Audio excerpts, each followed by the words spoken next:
Just how important do you think showrooms are? Well, in my opinion, I think showrooms are really important because that is where the journey starts. You can come, touch, feel the motorcycle that you're about to buy, get a test ride, meet the people at the showroom, and actually get a sense of who you're getting into business with.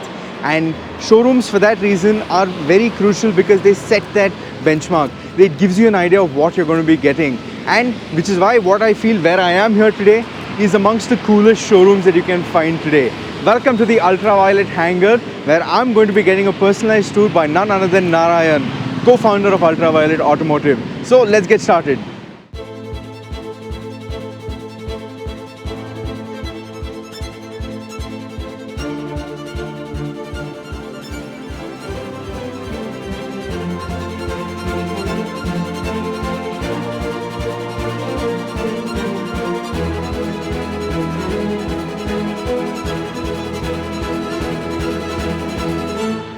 Hi Narayan, how are you? Hi, good to see you. Nice to see you, and lovely place you have here. Welcome to the hangar. Thank you so much. And this is the first time you're visiting, First time I'm being here, guessing, yes. right? Yeah, so it's been about a month and a half since we unveiled the hangar. Right. And everything that you see here is meant to be a very differentiated and immersive experience, not just to the F77, but who Ultraviolette is. Exactly. And I can see that. From the DNA perspective Right, itself. right. So why don't you show me around and Sure. Where are we going to start?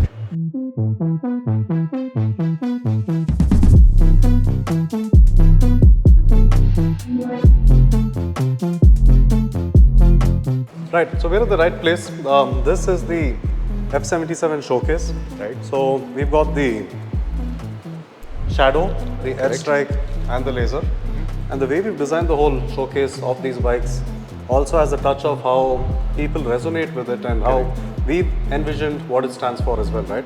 So with the shadow here, you see it's a lot of matte grey and black. So this combination is a little more on, stealth aircrafts, superhero themes coming into play, and a touch of that anti-hero dark sentiment here. And I mean, that's sort of what our riders today resonate with as well with this particular variant. Right. Here we've got the airstrike. This is, I think, the base version that we initially designed. Then the other variants came out of that. And this stands for a touch of sophistication. You have that aviation influence in terms of the clean color splits on the vehicle. Right. And there we have the laser. That is more flamboyant and a touch of racing that has gone into it as well. Racing right. Yes. So which one is your pick?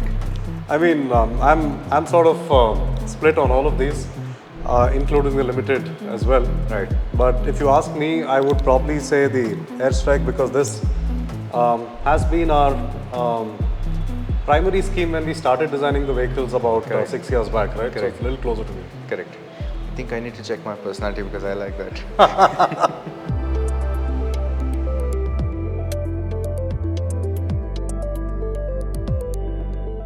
Okay, so why don't you tell us about this? Because I remember going for the launch and even the battery announcement event that you all did when you all said that you're swapping to a single fixed battery. Right. So this is extremely cool. This really caught my attention even there. Right. So why don't you tell us the reason behind putting this up here? Right. So the whole aviation DNA, you've seen that reflected on the way the bike looks, the functional minimalism that has gone into it. And the other embodiment of that, right from the way we've designed the chassis to the safety features and the electronic architecture, all of that comes from that aviation world itself. Right. Right. And it was important for us to have this here because while the completed F77 might look glamorous, it is, I mean, tremendous amount of engineering and design work that has gone into getting the platform ready for a very robust use case and multiple scenarios, right? Yeah, so what we have here is the SRB10 battery pack. This is what you were alluding to when we shifted from the modular batteries to the fixed battery. I think one of the key requirements for us, and see, we as a brand have been very receptive to the motorcycling community. I mean, we've interacted with the media quite a few times in the journey to the launch. Also interacted with a lot of our rider and prospective consumer community. And while the earlier range was about 130 to 150, which seemed like a good starting point when we started the project in 2016. So by the time we hit 2019 and 20, that number seemed to have moved up considerably higher, right? There's a lot of other awareness, vehicles coming in, awareness building. Correct. And at the end of the day, a motorcyclist needs that extended use case beyond other mass products. Correct. Right? So that's when we had a hard look at, are we at the right point when it comes to what the range figures are?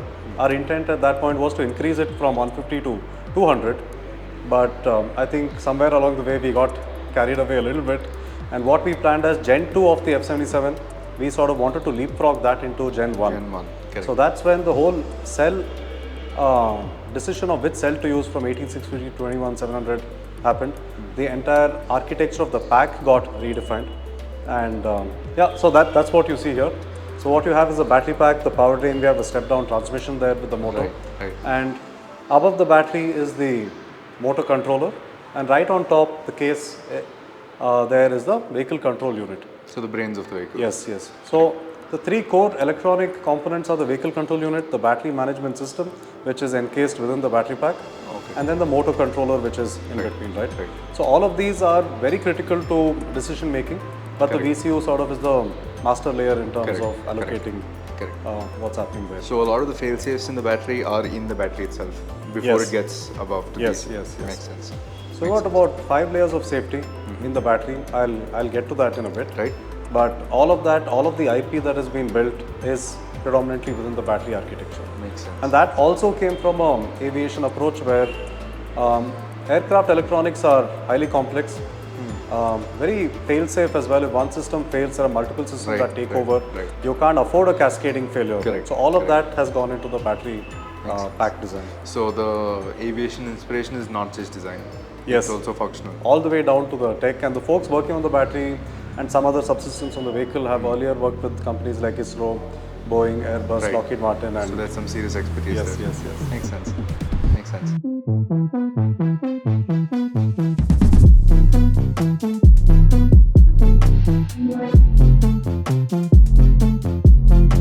So speaking of battery safety, right, we got 5 levels of safety. There is mechanical, thermal, electrical, electronics, and software.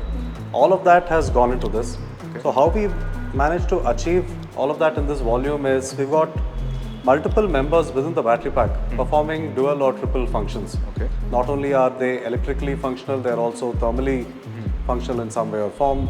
Some of these are also structural members within the entire battery pack. So a lot of the understanding of this came from us studying how, say, companies like NASA build battery packs for astronauts. Highly critical mission control, mission critical battery systems, but they contain a lot of high-grade ceramics, which would not be conducive from a cost perspective for a commercial use case. But understanding the principles and how they were affected was important, and then finding locally available materials and processes to pull it off is actually what took the better part of the 2 years from 2019 to 22. That makes sense. Right. And these are the 2 chargers you have, right? Yes, so we've got 2 chargers, the boost charger and the standard. The boost is a 3 kilowatt charger, standard is a 1.3 kilowatt charger.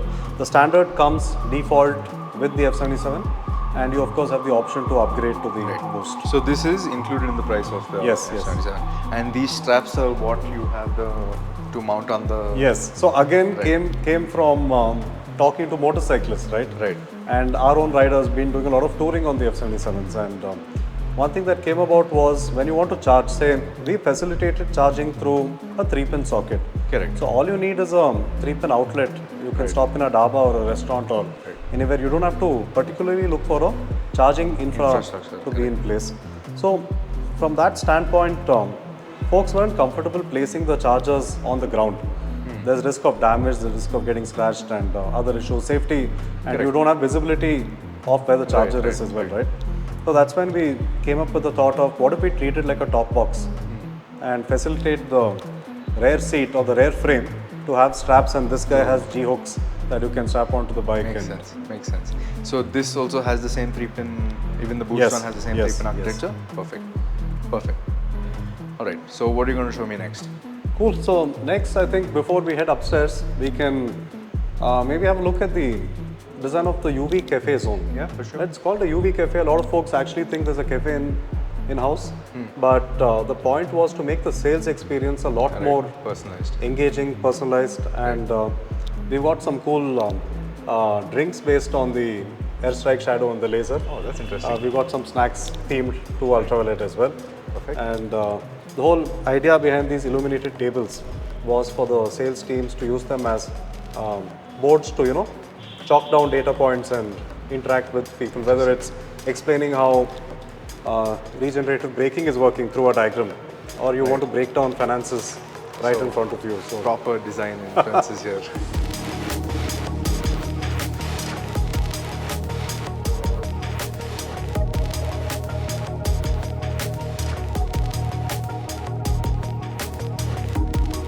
So this is the whole community part of the hangar, and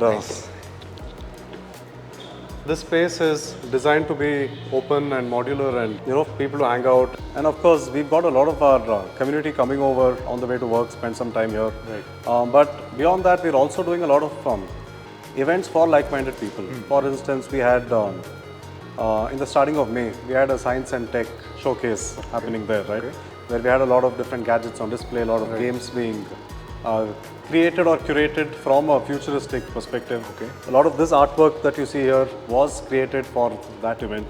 And as recently as last weekend, we want to do something cool for kids going to school. They're just coming out of summer vacation. It's June now, and kids are heading back to school. So that's where, while we were internally discussing, some of our team members and their kids are going to school. So some of us had this idea that why don't we do something science and tech driven towards school kids at the hangar. I mean, ultimately we have to inspire the future generation. Absolutely. So we had an event called the Roboverse, which was an all-out robotics workshop for kids aged 8 to 15. And it was great fun. We had about 15 kids over.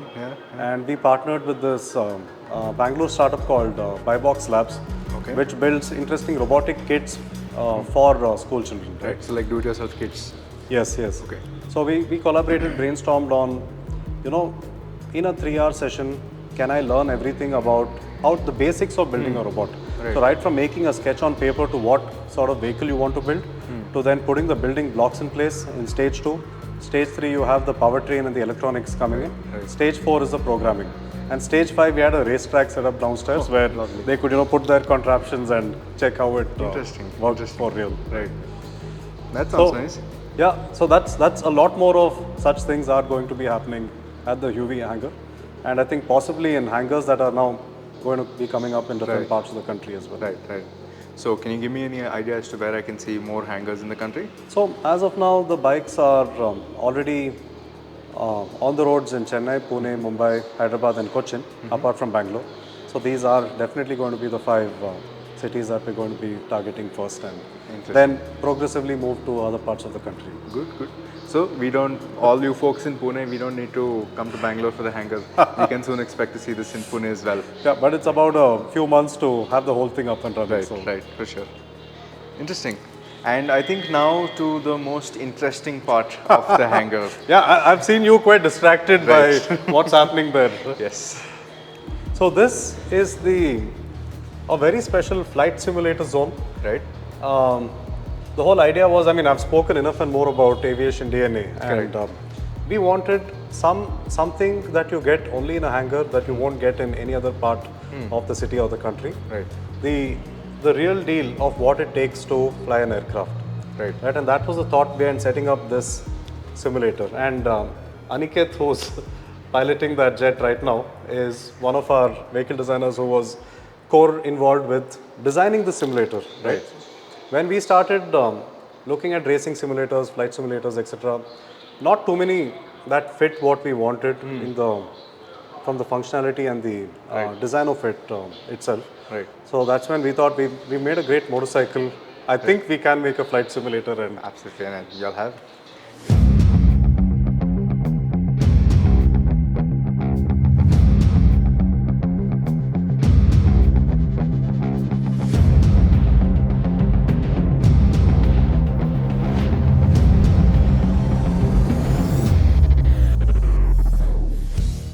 All right, so I'm Aniket. I manage industrial design and brand strategy at Ultraviolette. Okay.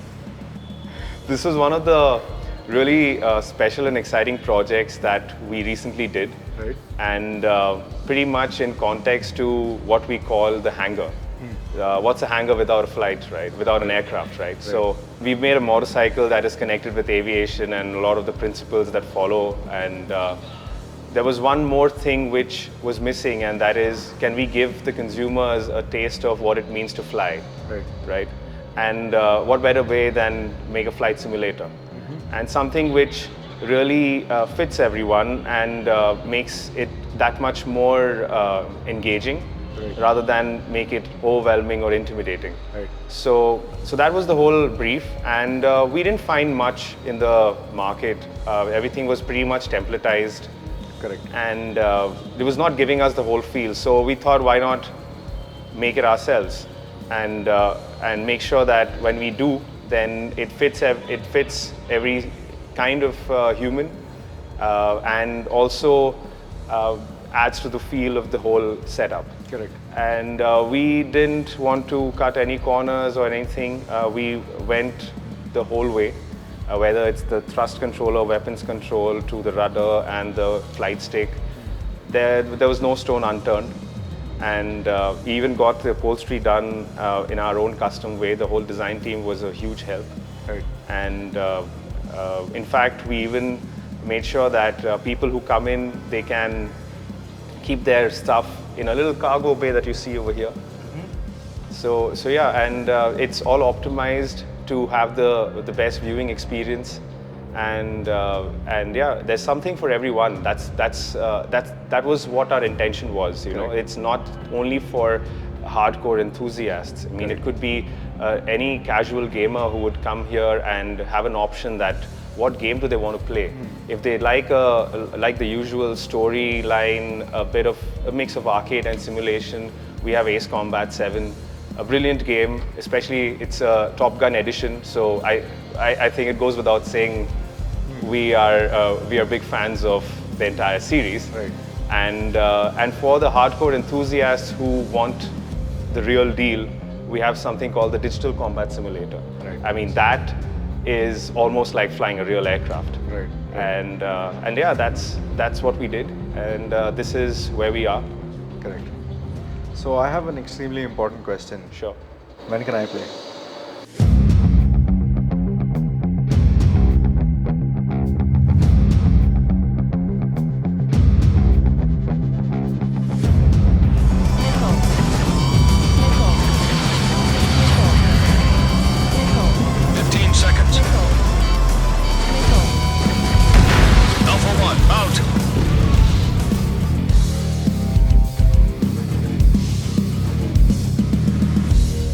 So before we head over to the other parts of the hangar, this is the merchandise zone.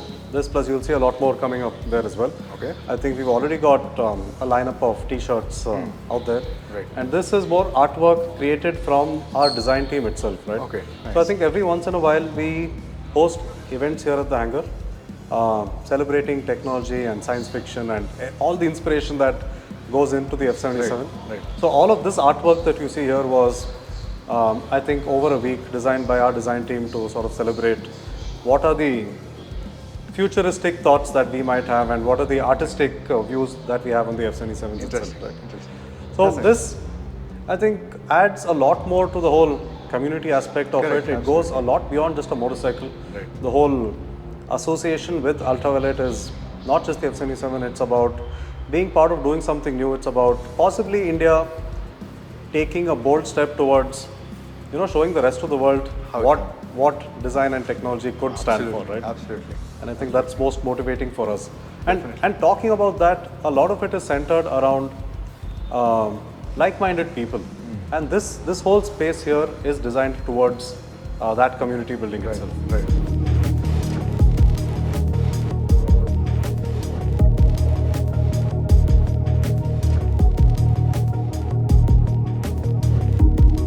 So I think we've covered the whole immersive experience at the hangar, and if I was to touch upon one thing more than anything else, it would probably be the importance of having a community space, right? And a lot of us in the city, multiple cities, I'm sure you resonate. Apart from going out to a club or going to a movie, there is not too much else to do. Right? And I think that was one of the motivations for us to get the baseline is tech and motorcycles. And over and above that, we have a lot of people interested in these very niche experiences. That is what the Hangar stands for. Correct. Right, and talking about community, in fact, yesterday was our first community ride, and the community is called the UV Squadron. That's nice. And so the Bangalore Squadron went on a ride yesterday. I think it was a great breakfast ride, plus we did a lot of adventure sports, rock climbing, rappelling and whatnot, and then had lunch and came back, right? Nice. It was a great experience, everyone to unwind and get to know each other. And of course, experience of motorcycles. It was, I think, 130, 140 kilometer two-way trip. Correct.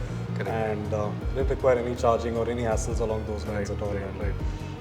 Yeah, overall, really cool experience. And talking about community once more, the bike that you have on display on center stage there is super special.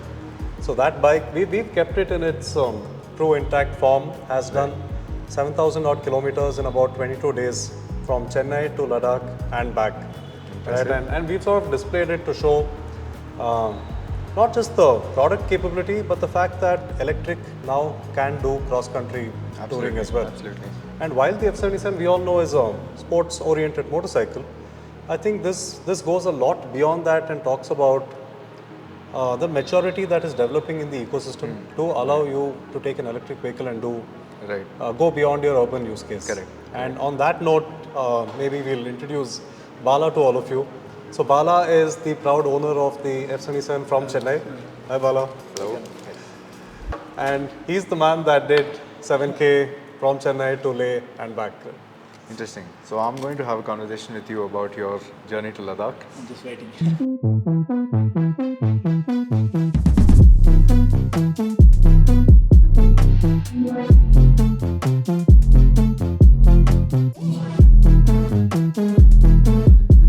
I want to have my bike look unique from other F77. Right. And speaking of unique, you're the first person who's taken this bike to Ladakh. Yes. And you've ridden it all the way from Chennai. Yeah. So can you tell us what and how that ride came into action? Like what you thought about when you thought about planning that ride? So I think May 4th, I was again here. I met Narayan and other people. So they said me, yes, you can do it. And they helped me a lot of things to plan these things. Then finally on May 21st, I started my journey. Again, I came down here, and this gave some training, initial training, because it's the first bike, and no other bike has it on the way. So they gave some initial training and some equipments. So like brake pads, how to change brake pads, how to tighten the chain, and if anything happens to the fit bike, how to change it. So all the things, and they gave some parts too, so that if anything happens on the way, there is no other showroom or anything else to change it. So I have to do it myself. So they gave all the parts, so I carried along. So if now looking at you, someone is wanting to plan a similar ride, what advice would you give them? So I charge in different places, petrol bunks and electric bike showroom, like normal electric bike showroom, and in resorts, in hotels. But the best part is you didn't need a charging setup, you just needed a plug. Yes, I don't need. So I carried a 15-meter additional extension cable, so that if anywhere any problems happen, so I can give an extension and then charge. And what sort of maintenance were you doing on the ride? One major maintenance is chain cleaning. Okay. And that's it. That's it. You know how much I spent? Just 400 rupees in this 23 days. That too, I charged in 2 petrol bunks. These guys didn't demand. They said, hey, whatever you give, give. So I don't want to give, like, it consumed around like 8 units, 10 units, not more than that. So I gave 200 in one petrol bunk near Hyderabad. And my last charge was in a petrol bunk near Hiriyur. I paid it. That's it. Fabulous. So remaining places, they didn't even ask for money. They asked me to, take charge. And also they provided the customer lounge to take a nap. And also they provided tea, food. I didn't even think about it. So most of the budget gone down because of that. These people's love and affection, and they give towards the biker and the bike. This is a celebrity more than me. People are like congratulating me. Without F77, I'm not a person talking to you right now. Great. It has done a great job, And what ride are you planning next? a K2K, and also across the borders of India. So that's Alright, so what sort of range were you getting on average per charge? mostly 180 to 200 was the average on the plain roads. So I have driven in different terrains. Right. So downhill, The it will best be range, crazy. yeah. Like 210 can get more than that. So whatever range I say is around between 20% to 100%. So 80% usage. Yeah, I always make sure that it doesn't cross 20% Right. for most of the time, because these guys were helping, saying that please don't go down, so that the next charging would be faster for you. Right. So that really happened for me. So that I maintain like 20 to 25%. I'll make sure that I stop and charge it. Right. And in hilly regions, I think there is a drop, like for 50%. But the gradient is higher. Yes, Correct. since you have to incline and lot of hairpin bends. So I got around 80 to 120 between that, with 50% charge remaining. So what was the after sales support like? During my ride, these guys were monitoring, since it is Right. like connected tech. So these guys were monitoring and was helping me out. So Bala, this is the scenario. Make sure that you charge it accordingly, because higher temperature you cannot charge immediately. So I have to give a rest down time, then plug the charger, and again after charging I have to give a cooling period, so that the bike doesn't have any trouble. Correct. So these guys were monitoring everything, the data, they're sharing everything, and the updates. If anything happens, immediately they'll just look into that, immediately keep in touch with me. What do you say? So it's a really wonderful experience. It was so nice meeting you, and Yeah. congratulations on completing your Thank you. Thanks a Ladakh lot. run. Yeah. And look forward to your next ride. Yes. Thank you. Thank you so much.